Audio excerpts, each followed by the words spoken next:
अस्सलाम वालेकुम बच्चों, एक्सरसाइज 2.2 का आगाज़ करते हैं। New growth school and academy, this is your teacher सलाम जान ऑफ क्लास 9।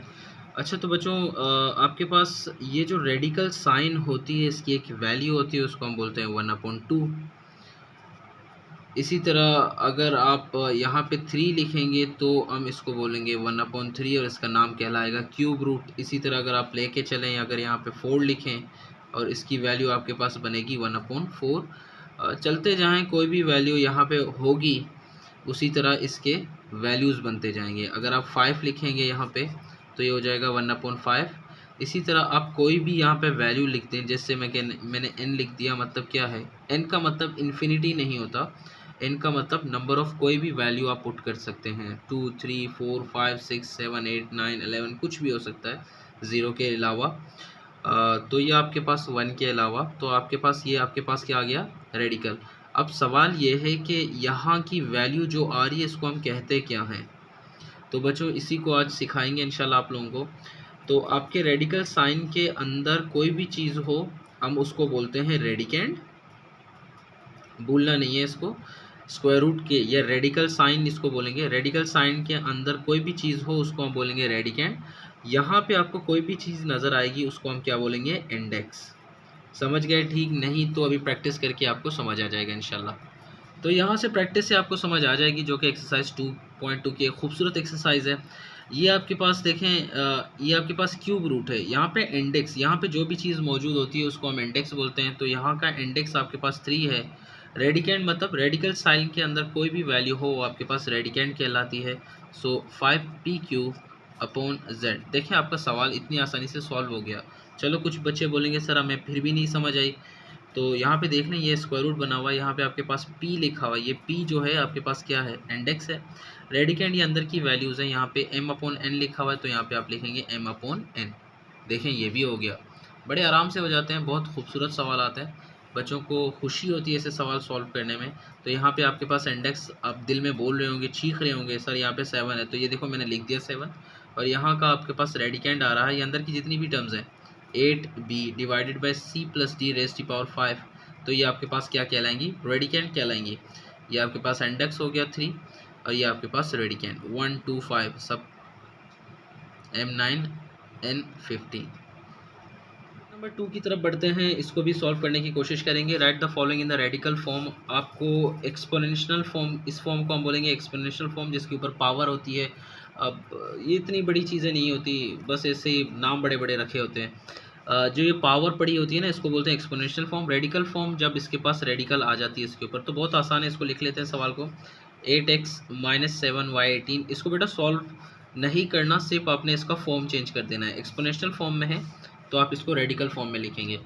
तो बता दिया था आप लोगों के किस रेडिकल साइन की क्या वैल्यू होती है और किस तरह उसकी वैल्यू को कैटेगराइज करेंगे।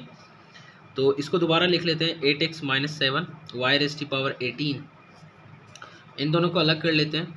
ये 3 मल्टीप्लाई बाय 1/4, पावर को अलग कर दिया, 3 को अलग कर दिया, 1/4 को अलग कर दिया। 3 मल्टीप्लाई बाय 1 3/4 आ जाएगा। दोबारा देख सकते हैं आप, कोई इतनी बड़ी चेंज नहीं आई। तो यहाँ पे देख लेते हैं 8x - 7 y⁻18, इसके ऊपर क्यूब लगा देते हैं, ये बड़ी ब्रैकेट के साथ हम इसको लिख लेते हैं 1/4। देखिए आपने 1/4 अलग कर दिया, उसकी वजह ये है क्योंकि आपके पास 1/4 फोर्थ रूट की वैल्यू है। तो यहाँ पे आप लोग रेडिकल साइन लगा देंगे और यहाँ पे आप लिख देंगे 4, मतलब ये वैल्यू यहाँ पे आ गई। इसके बाद ये तमाम के तमाम जो कि टर्म है इसको कॉपी करके यहाँ पे पेस्ट कर दें, 8x - 7 y⁻18 होल क्यूब। इसको सॉल्व नहीं करना, दोबारा बता रहा हूँ, सिर्फ आपने इसका फॉर्म चेंज कर देना है। ये देखिए आपने एक्सपोनेंशियल फॉर्म से इसको रेडिकल फॉर्म में लेके आ गए। अच्छा बच्चों, यहाँ पे लिखा हुआ है 32, इसके ऊपर पावर लिखी हुई है 0.6। हम लोग क्या करेंगे, इसको सॉल्व करने का तरीका भी वैसे का वैसा है। आप लिखें 32, 0.6 लिखी हुई है, इसको लिखते हैं। देखिए अगर आप डेसिमल पॉइंट को ख़त्म करेंगे तो डिनोमिनेटर में आपके पास 1 आ जाएगा। आगे जितने भी डिजिट होते हैं उतने आप लोगों ने क्या पुट करने हैं, 0 पुट कर देने हैं। तो आपके पास कुछ इस तरह बनेगा 32 रेज़ टू पावर 6/10। इसके बाद अगर आगे हम चलें इसको लेके 32, इसको सिंप्लीफाई करते हैं, इन दोनों को ऐसा टेबल जो कॉमन हो, 2 का टेबल है, 2 3 ज़ा 6 होता है, 2 5 10 होता है। देखिए आपने इसको सिंप्लीफाई कर दिया। अब एक्सपोनेंशियल फॉर्म में इसको रेडिकल फॉर्म में लेके जाएंगे। कैसे लेके जाएंगे? बिल्कुल तरीका वही है।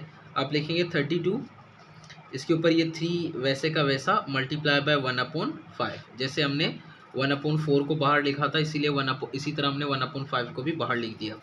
तो इसको मज़ीद थोड़ा सा और इस तरह लिख लेते हैं, 32 रेज़ टू पावर 3 जो क्यूब कहलाता है, 1/5 इसको ऐसे लिख लेंगे। इसको आप फिफ्थ रूट की तरफ लेके जाएंगे तो ये आपके पास आ गया रेडिकल साइन। यहाँ पे आपने लिखना है 5 क्योंकि आपकी यहाँ पे पावर 1/5 आ रहा है। तो आप लिखेंगे 32 रेज़ टू पावर 3। ये इसको यहाँ पे कॉपी पेस्ट कर लिया। देखें आपके पास रेडिकल फॉर्म आ गया। अच्छा बच्चों, इस सवाल को कैसे लेके चलेंगे? यहाँ पे नेगेटिव साइन है तो सबसे पहले हम लोग क्या करेंगे, इसका नेगेटिव साइन ख़त्म करेंगे। उसका तरीका ये है कि आप इसका रेसिप्रोकल ले लें। टेकिंग रेसिप्रोकल,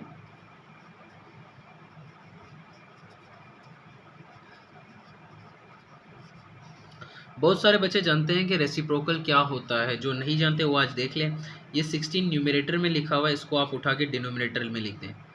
मतलब ये सिर्फ 16, इसका मल्टीप्लिकेटिव इन्वर्स लगा दें तो ये क्या हो जाएगा, नीचे चला जाएगा। जब ये नीचे चला जाएगा, जो ये माइनस ऊपर लिखी हुई है ये पॉजिटिव हो जाएगी। देखें अब ये आपके प्रीवियस क्वेश्चन की तरह हो गया है। अब आपके बाईं हाथ का खेल है या दाईं हाथ का खेल है, किसी भी हाथ का खेल बना लें, कोई फ़र्क नहीं पड़ता। तो ये आप लिख लो 1/16।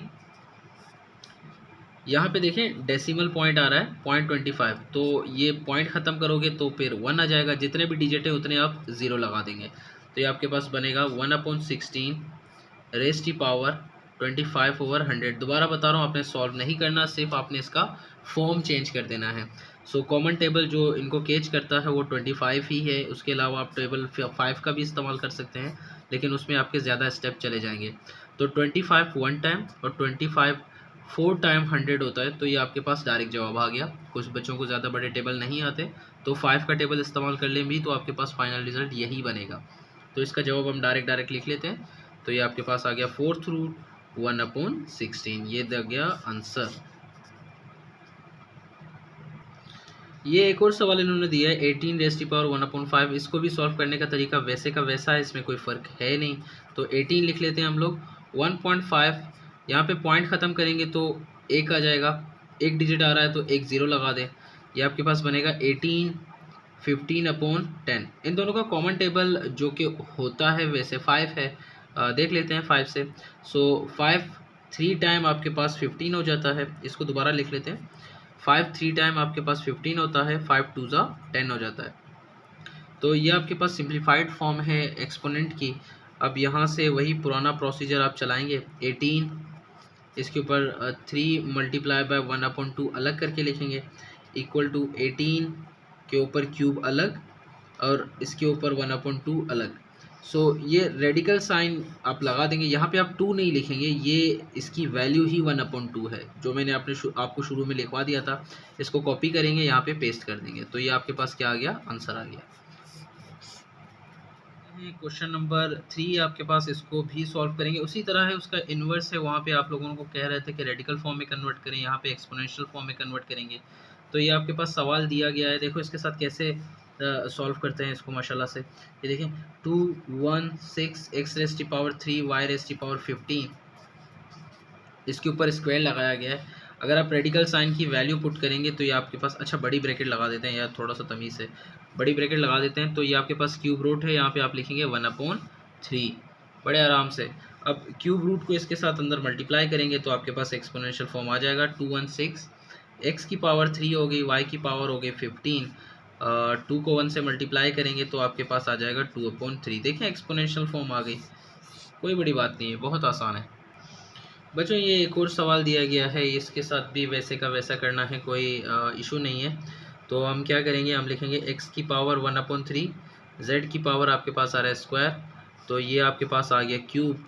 अब रेडिकल साइन की जो वैल्यू है वो हम पुट करेंगे, विच इज़ 1/4। ये 4th रूट है आपके पास, तो आप लिखेंगे 1/4। तो 1 3 के साथ मल्टीप्लाई हो जाएगा, ये बनेगा x 1/3 वैसे का वैसा, z स्क्वायर वैसे का वैसा। 3 को 1 से मल्टीप्लाई करेंगे तो हो जाएगा 3/4। तो ये आपके पास आ गया आंसर। अच्छा बच्चों ये एक और सवाल है, ये मेरे ख्याल से सवालों का सरदार है, ये बहुत आसान है। इसको हम ऐसे कर लेते हैं 37p इधर ही कर लेते हैं QR। तो ये आपके पास nth रूट है, इसको हम बोलेंगे nth रूट n रखा हुआ है, तो यहाँ पे हम लोग लिखेंगे 1/n। ये देखिए आपके पास आंसर आ गया, बहुत आसान है। यहीं पे लगायात हम फोर्थ पार्ट भी कर लेते हैं। सो आपके पास फोर्थ है 1/x स्क्वायर रूट x की पावर n। अच्छा यहाँ पे बच्चे बड़े कंफ्यूज हो जाते हैं, पता नहीं क्या दिया गया, कुछ नहीं है यार, ऐसे ही इन्होंने ऐसे बनाया हुआ है 1/, ये रेडिकल साइन का है ना, इसको ऐसे कर लो xn रेज़ की पावर, ये x रूट है, तो यहाँ पे आप लिखोगे 1/x। इसके बाद मज़ीद अगर इसको आगे बढ़ाओगे 1/x की पावर n 1 से मल्टीप्लाई होगा तो n/x बन जाएगा। देखें ये आपके पास क्या आ गया, आंसर आ गया। कोई मुसीबत नहीं, चैनल को शेयर कीजिए, सब्सक्राइब कीजिए अपने दोस्तों के साथ। मैथमेटिक्स बहुत आसान है। अल्लाह हाफ़िज़, ख्याल रखिए।